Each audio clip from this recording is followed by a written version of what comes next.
प्रकृति सत्संग में आए हुए सभी महानुभावों का स्वागत है। स्टेज पे बैठे हुए हमारे राष्ट्र के गौरवशाली नागरिक जिन्होंने अपना जीवन देश के लिए दे रखे हैं और हम आराम से हैं, उनका भी मैं अभिनंदन करता हूं। प्रकृति सत्संग तो हमने कह दिया, प्रकृति क्या है अगर हम समझ लेंगे तो सत्संग होगा, अर्थात सत का संग होगा। सृष्टि ने जब इस प्रकृति को रचना था तो सब प्रथम उसे एक खाली स्थान चाहिए था, जैसे हमें भी एक खाली स्थान चाहिए। अच्छा लगा। उसने आकाश का निर्माण करा, खाली आकाश। फिर उसने उसके अंदर ग्रह नक्षत्र का निर्माण करा, और जब ग्रह नक्षत्र का निर्माण करा तो एक ऐसा ग्रह निर्माण करा जिसको हम पृथ्वी कहते हैं। सिर्फ उसी पृथ्वी के अंदर उसने जीव का निर्माण करा और किसी ग्रह में नहीं है। मगर जीव के जीने के लिए सर्वप्रथम क्या चाहिए था?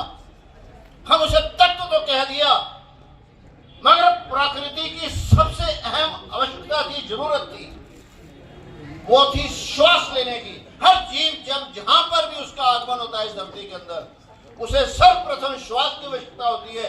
उसको वायु वही मिलती है, पहले ही उसका इंतजाम कर दिया गया है। यह प्रकृति है। दूसरा,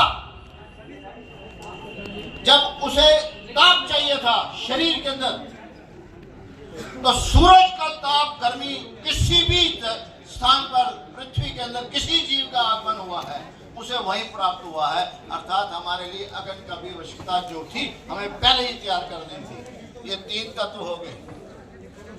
चौथा तत्व, अब मेरे को क्या चाहिए था?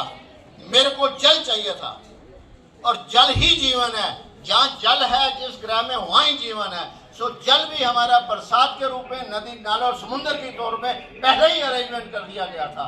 और जो पांचवा तत्व है वो हमारा आहार है, वनस्पति, जिसके लिए आज हम यहाँ इकट्ठे हुए हैं। वनस्पति मेरे जीवन का आहार है, और वो भी मुझे पृथ्वी की मिट्टी से वही मिला है जहां किसी भी जीव का आगमन हुआ। मगर सृष्टि यहां रुकी नहीं। अब उसने कहा कि मैंने तो जीव तो जी लिया, मगर एक कमी रह गई है। उसने फिर ऐसे एक जीव का निर्माण किया जो अकेला सिर्फ वही अपने मन का विकास कर सकता था, और कोई जीव में ये क्षमता नहीं। और जो जीव मन का विकास करता है उसने स्वयं को मानव कहा, और इसी मानव ने अपने मन द्वारा अपने सुविधा के अनुसार एक ईश रच लिया। किसी के एक मन ने कोई ईश रचा, किसी के दूसरे मन ने कोई ईश रचा। ये हमारा मन भेद था जो समय के अनुसार मतभेद बन गया है।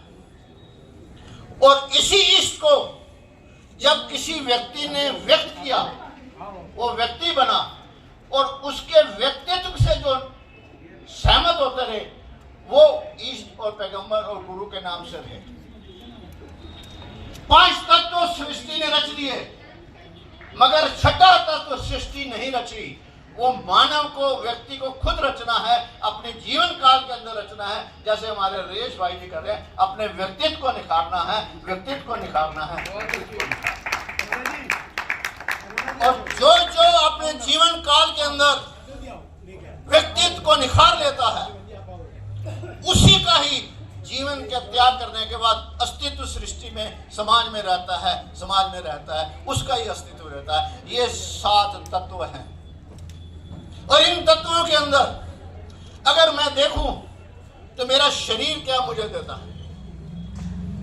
मेरे सिर्फ एक मिनट के बाद, इस शरीर के अंदर 2 आंखें हैं, वो जहां पर है उसको नहीं देख सकती, मगर पूरे संसार को देखती है। ये आपस में भी एक दूसरे को नहीं देखती, पर कितना साफ है कि जब भी देखेगी एक ही दृश्य देखेगी। ये सहयोग है। और 2 कान मेरे आपस में अपोजिट डायरेक्शन में है, जहां देखेंगे एक ही आवाज सुनेंगे, दो आवाज नहीं सुनेंगे।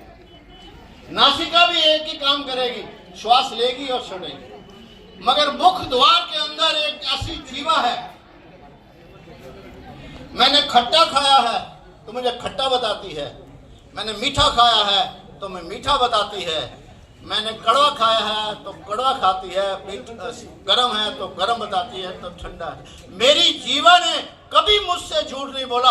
आज हम ये प्रण कर रहे कि हम अपने जीवा से जब भी कुछ व्यक्त करें झूठ नहीं करेंगे। सृष्टि का ये नियम है, प्रकृति का ये नियम है, प्रकृति का नियम है।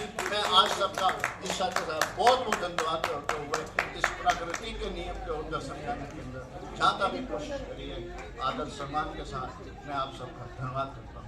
शुक्रिया, शुक्रिया। और आखिर में भारत माता की। हमने भारत तो कह दिया, पर भारत है क्या? भारत के अंदर 5 भाव से भारत बना है। पहला भाव मेरी भाषा, हर 10 किलोमीटर बाद मेरी भाषा बदल जाती है। दूसरी है मेरी भूषा, हर 10 किलोमीटर बाद मेरी भूषा बदल जाती है। तीसरा है मेरा भोजन, हर 10 किलोमीटर बाद मेरा भोजन बदल जाता है। चौथा है मेरा भजन, हर 10 किलोमीटर बाद मेरा भजन बदलता है। मगर एक है मेरा कि हमारा भाव एक है, हम भारतीय हैं, भारतीय हैं, भारतीय हैं। ये भारत माता की जय है। भारत माता की, भारत माता की जय। मैं सुषमा जी से